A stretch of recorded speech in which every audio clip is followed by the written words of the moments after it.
तो बहुत बहुत स्वागत है आप सभी का मेरे YouTube चैनल पर।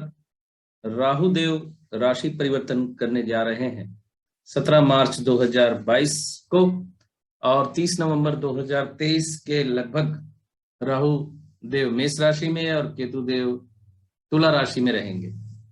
और 17 मार्च को राहु देव वृष राशि से मेष राशि में आ जाएंगे और केतु देव वृश्चिक राशि से तुला राशि में आ जाएंगे। क्योंकि ये दोनों वक्र चलते हैं, हमेशा उल्टे चलते हैं, इसलिए ये हमेशा अपने से पिछली राशि में जाते हैं, अगली में नहीं जाते दूसरे ग्रहों की तरह।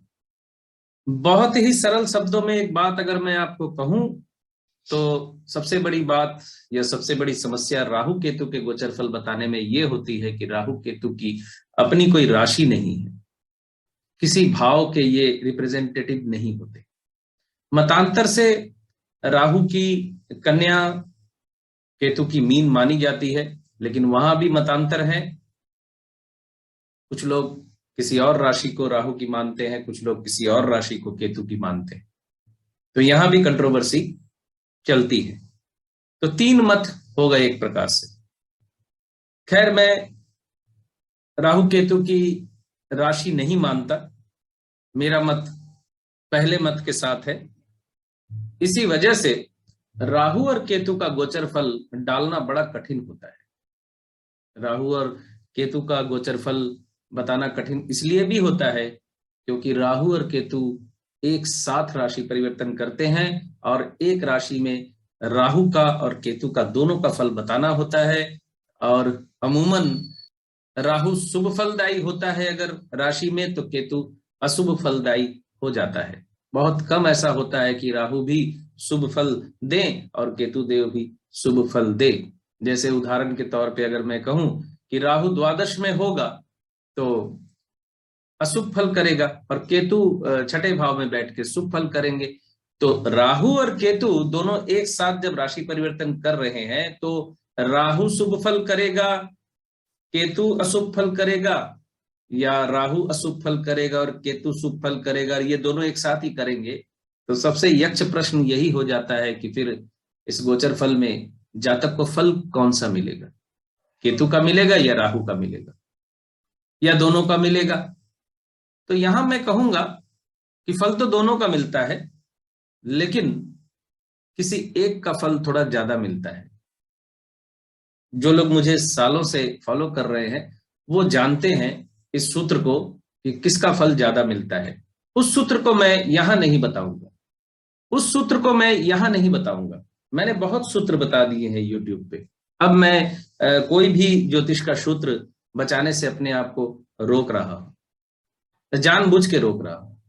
राहु केतु के पिछले वीडियोस आप एक बार देख सकते हैं, जो 18 महीने पहले मैंने डाले थे। आपको पता चल जाएगा राहु या केतु में से कौन शुभ फल देगा या किसका फल ज्यादा मिलेगा। राहु को ज्योतिष में एक छाया ग्रह के रूप में जाना जाता है और राहु अपना शुभ तथा अशुभ फल बहुत तीव्रता से देता है। केतु के मामले में भी कमोबेश यही स्थिति है और उसका कारण यही है कि ट्रांजिट में दोनों एक साथ राशि बदलते हैं, 180 डिग्री पर आमने सामने होते हैं, इसलिए इसके फलों को पकड़ना कभी कभी बड़ा कठिन हो जाता है। काफी अनुभव की जरूरत होती है इनके फलों को समझने पकड़ने के लिए।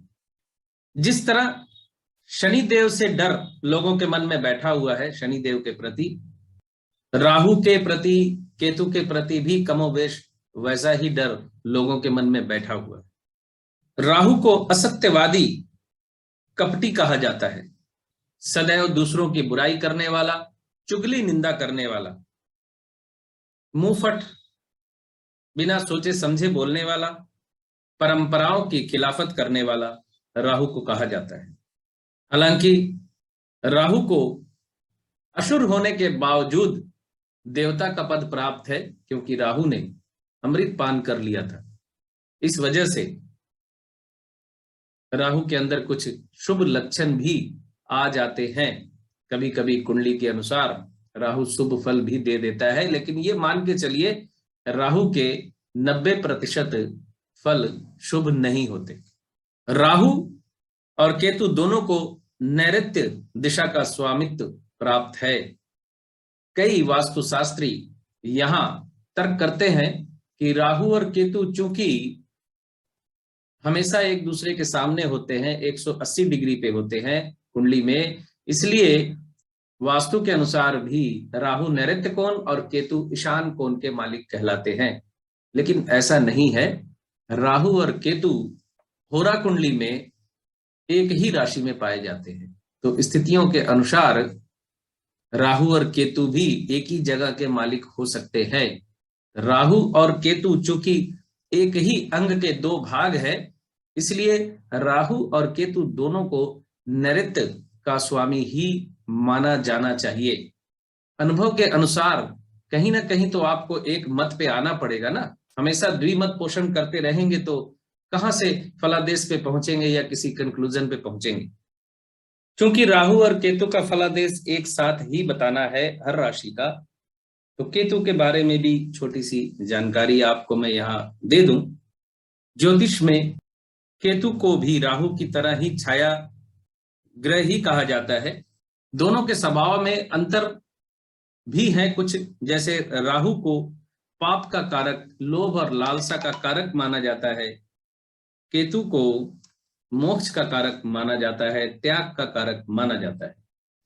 अब केतु त्याग का कारक तो बनेगा ही, क्योंकि केतु के दृष्टि होती नहीं है, जिसे दिखेगा ही नहीं उसके अंदर लोभ लालसा कहां से पैदा होगी। और राहु के सिर्फ सर है, धड़ नहीं है, तो वो जो भी खाता है गर्दन के नीचे जाते ही पेट उसका है नहीं, इसलिए उसका पेट भरता नहीं है। इसलिए राहु से प्रभावित जातक की लालसा और लालच कभी कम नहीं होते, उसका पेट नहीं भरता। केतु के दृष्टि नहीं होती। मतांतर से केतु की दृष्टि भी बहुत लोग बताते हैं, लेकिन केतु की दृष्टि नहीं होती। मैं नहीं मानता और बहुत से लोग नहीं मानते। और गोचर में राहु भी 18 महीने एक राशि में रहते हैं और केतु भी 18 महीने ही एक राशि में रहते हैं। सिर्फ महादशा में ये मेल नहीं है। राहु की महादशा 18 वर्ष की होती है और केतु की महादशा 7 साल की होती है। ऐसा क्यों है, इसका कोई लॉजिक उत्तर किसी के पास नहीं। तो चलिए हम आगे बढ़ते हैं और अब देखते हैं धनु राशि के जातकों के लिए राहु केतु का ये गोचर क्या फल लेकर आ रहा है। राहु देव वृष राशि से मेष राशि में और केतु देव वृश्चिक राशि से तुला राशि में आ जाएंगे 17 मार्च 2022 को, और 30 नवंबर 2023 तक राहु केतु यथास्थान रहेंगे मेष और तुला में, यानी 18 महीने का गोचर होता है। तो राहु केतु के गोचर फल में सबसे बड़ी कंट्रोवर्सी ये होती है कि कई बार दोनों में से एक ग्रह तो अपनी स्थिति की वजह से शुभ फल दे रहा होता है और दूसरा ग्रह अपनी स्थिति की वजह से अशुभ फल दे रहा होता है। अब चूंकि राहु केतु के गोचर का फल एक ही साथ मिलना है आपको, तो ये लाख रुपए का प्रश्न है कि दोनों ग्रहों में से कौन सा फल ज्यादा मिलेगा आपको, अच्छा वाला या बुरा वाला। ये एक सूत्र है सिंपल सा, और ये सूत्र सिर्फ मैंने ही बताया है यूट्यूब पे। तो इस सूत्र को समझना चाहते हैं तो आप पिछले गोचर को एक बार देख सकते हैं, या इंतजार कीजिए, मीन राशि में मैं खुलासा कर दूंगा इस सूत्र का। मीन राशि तक इंतजार कीजिए, मीन राशि में मैं इस सूत्र का खुलासा कर दूंगा। एक लाइन का सूत्र है, लेकिन वो बहुत महत्वपूर्ण सूत्र है, क्योंकि ये तो सत्य है कि अच्छा और बुरा दोनों फल तो एक साथ आपको नहीं मिलेंगे। मिलेंगे, कम ज्यादा दोनों में से मिलेंगे, लेकिन कौन सा ज्यादा मिलेगा और कौन सा कम मिलेगा, ये महत्वपूर्ण बिंदु है। तो चलिए राहु की स्थिति का आकलन पहले कर लेते हैं। राहु पंचम भाव में होंगे धनु राशि के जातकों के लिए। पंचम भाव में राहु का गोचर संतान को कष्ट, प्रेम संबंधों में परेशानी, नुकसान, काम में मन ना लगना और शिक्षा में बाधा, कुमंत्रणा या कुविचार दिमाग में घूमना, पंचम के राहु का ये फल आपको अमूमन मिलता है। केतु होंगे एकादश भाव में, एकादश भाव में केतु का विचरण यश वृद्धि, धन लाभ, कार्य सिद्धि और सुख वृद्धि का योग बनाता है। अब देखिए कैसे विपरीत फल है ये। तो ये तो जनरल फल आपके सामने मैंने रखा, इसको थोड़ा डीपली देखें तो सबसे पहले राहु का आकलन करते हैं। 17 मार्च 2022 से जुलाई 2022 तक प्रेम संबंधों में झंझट, संतान के स्वास्थ्य को लेकर चिंता, शत्रु संबंधी चिंता, व्यवसाय में झंझट, पार्टनरशिप में तनाव, उच्च शिक्षा में बाधा, दाम्पत्य जीवन में झंझट के आसार और पिता के स्वास्थ्य को लेकर चिंता।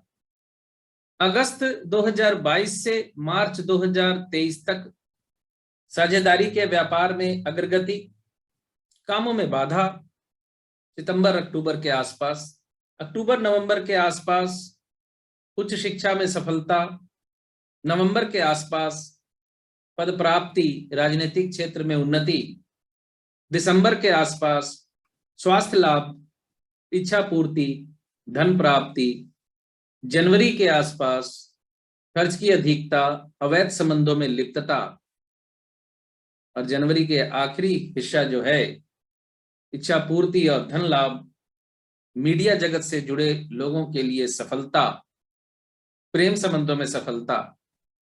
फरवरी 2023 शेयर मार्केट से लाभ, और मार्च 2023 वासस्थान में परिवर्तन, नया प्रेम संबंध जीवन में आने का योग। अप्रैल 2023 से नवंबर 2023 तक स्वास्थ्य लाभ, संतान संबंधी खुशखबरी, प्रेम संबंधों में सफलता, अचानक धन लाभ के योग बनते हैं। अब केतु का आकलन थोड़ा सूक्ष्मता से करें तो 17 मार्च 2022 से सितंबर 2022 तक, पहले मार्च से अप्रैल के मध्य वासस्थान में परिवर्तन, सेल्स के कामों में लाभ, नए योगायोग, और मई से लेकर सितंबर तक प्रेम संबंधों में ब्रेकअप, प्रॉपर्टी के कामों से लाभ, माता के स्वास्थ्य को लेकर चिंता। अक्टूबर 2022 से जून 2023 के मध्य प्रेम संबंधों में सफलता, शिक्षा में सफलता, स्वास्थ्य लाभ, संतान संबंधी खुशखबरी, गूढ़ रहस्यों में रुचि, एक मायावी वातावरण तैयार करने की कोशिश, हवाई पुल बनाना इत्यादि भी शामिल है।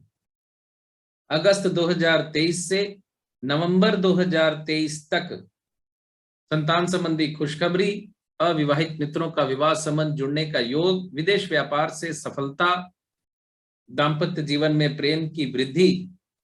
सितंबर अक्टूबर के मध्य कामों में बाधा, डिले, अक्टूबर में उच्च शिक्षा में सफलता, और नवंबर के महीने पद प्राप्ति, इच्छा पूर्ति, खर्च की अधिकता, मानसिक तनाव का योग बन रहा है।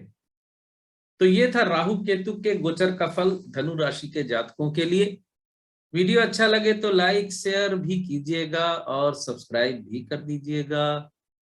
और जो मित्र जुड़े हुए हैं, पुराने सब्सक्राइबर हैं, उन सबको मेरा धन्यवाद और खुश रहिए, स्वस्थ रहिए।